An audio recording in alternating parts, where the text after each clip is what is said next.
Hi, I'm Catherine, or you can call me Patty, and welcome to Africa Storyverse, where African legends are brought to life like never before. If you love powerful myths, unforgettable characters, and stories that stir your soul, then you're in the right place. Today, we unravel a legendary Yoruba tale filled with passion, betrayal, and divine transformation. In the heart of Yoruba mythology, where gods lived among people and the sky spoke with thunder, a powerful love story began. But this was not a happy story. It was full of pain, hidden truths, and great sacrifices. A love so strong it changed lives, broke hearts, and left a mark that could never be forgotten. Oya, the powerful Orisha of loyalty and sacrifice, a woman of deep storms and deeper love. Oshun, the shining goddess of beauty, sweetness, and desire, whose smile could melt even the coldest heart. And Shango, the fearless god of thunder and war, strong as fire, proud as lightning, and wild as the wind. They were more than gods, they were legends, each one powerful on their own. But when love brought them together, it sparked a storm the heavens could not contain. Their hearts collided in a divine love triangle filled with passion, jealousy, betrayal, and heartbreak, a story so powerful. It would change the destiny of the Orishas forever. Before the heartache was great power. Oya was the goddess of wind, death, and new beginnings. She was born during a big storm. The sky opened up, thunder made loud noises, and lightning flashed like fire in the sky. That's when Oya came into the world, crying loudly. Strong and brave from the very start, Oya wasn't afraid of anything. She could call the wind to blow, and she helped people who had died find their way to the other side. She was powerful and kind, like a storm that helps clean the earth. Along came Shango, the mighty god of thunder and war. He was strong and loud, and he made fire come from the sky. Everyone feared him, but Oya didn't. She saw his heart, and he saw her power. Shango made Oya his wife. They fought together, they laughed together, and they ruled together. The wind and the thunder became one. They were like fire and air, always moving, always burning bright. But even the strongest love can face trouble, and even the loudest storm can grow quiet. Oya watched the love of her life slip away like sand blowing in the wind. She wanted to hold him tight, to keep him close, but something had changed. Shango's heart was no longer hers alone. It began to belong to someone else, Oshun. Oshun was the goddess of rivers, sweet honey and beauty. She came from the golden waters, shining like the sun. Her laugh was soft and happy, like music in the air. When she smiled, even angry people forgot their fights. And when she cried, her tears could flood the land.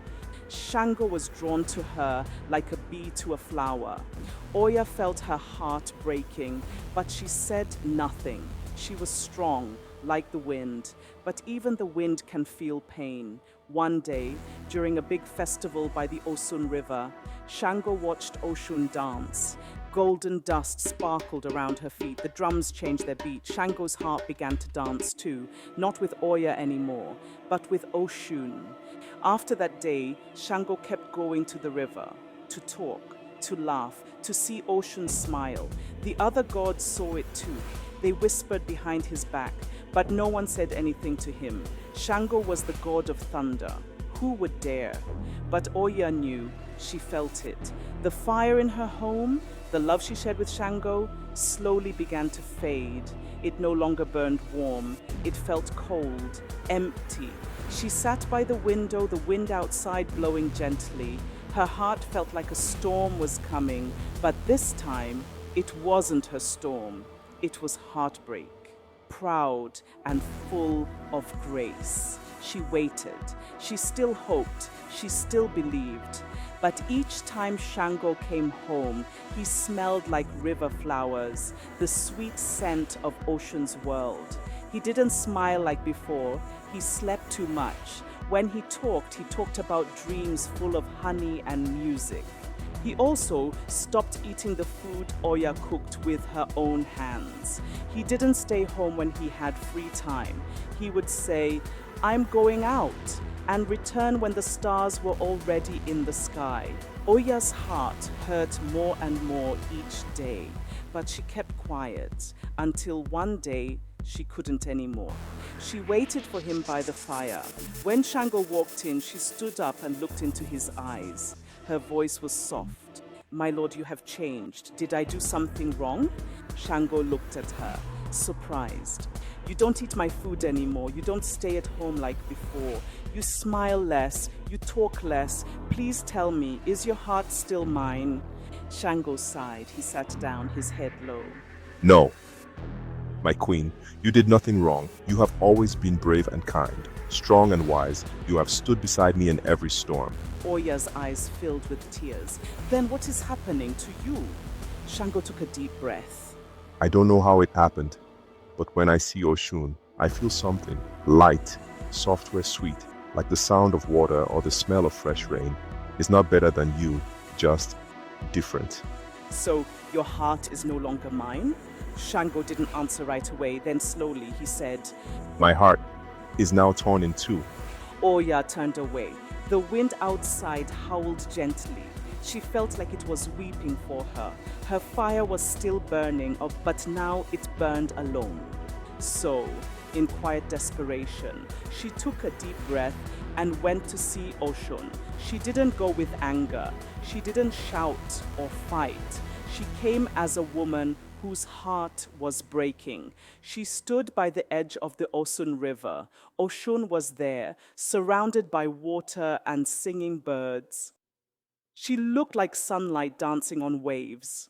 Oya stepped forward, her voice calm but heavy.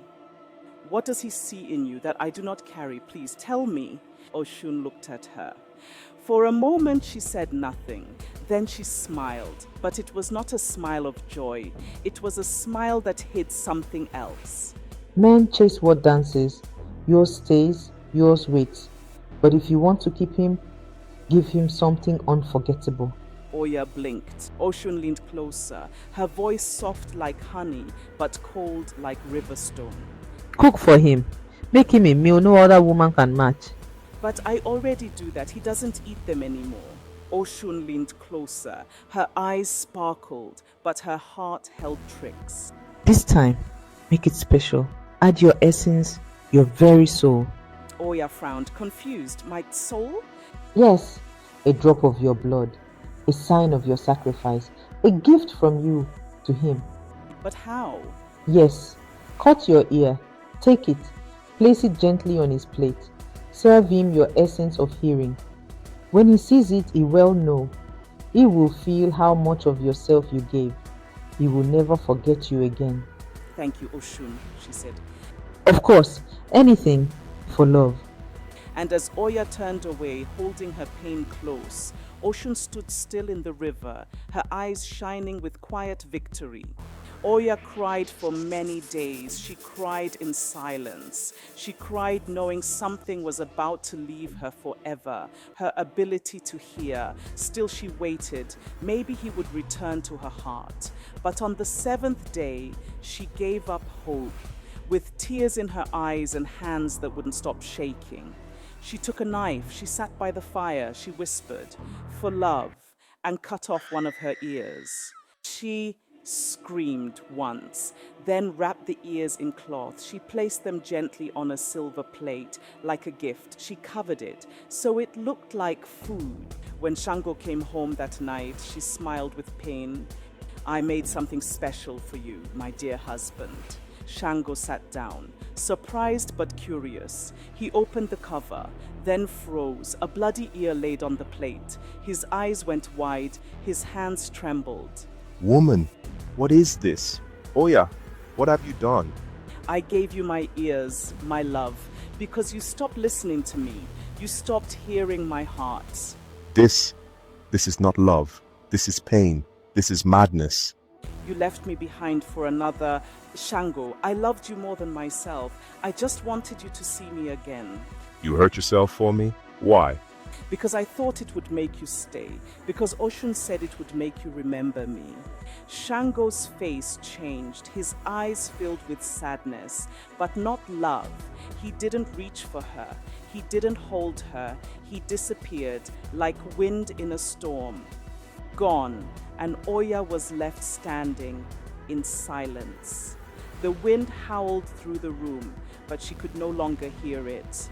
Oya fled into the forests, into the mountains, into the place between life and death. She shed her title as wife. She became the Orisha of transformation, of endings, of grieving women, of broken vows. Her beauty faded into wrath. Her voice turned into wind.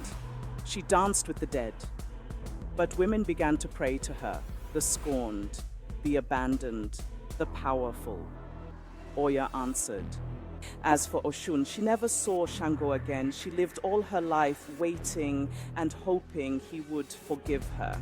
If you found this story powerful, like and share this video with someone who needs to hear it. Subscribe for more retellings of African mythology and the secrets they carry. What would you have done in Oya's place? Let us know in the comments below.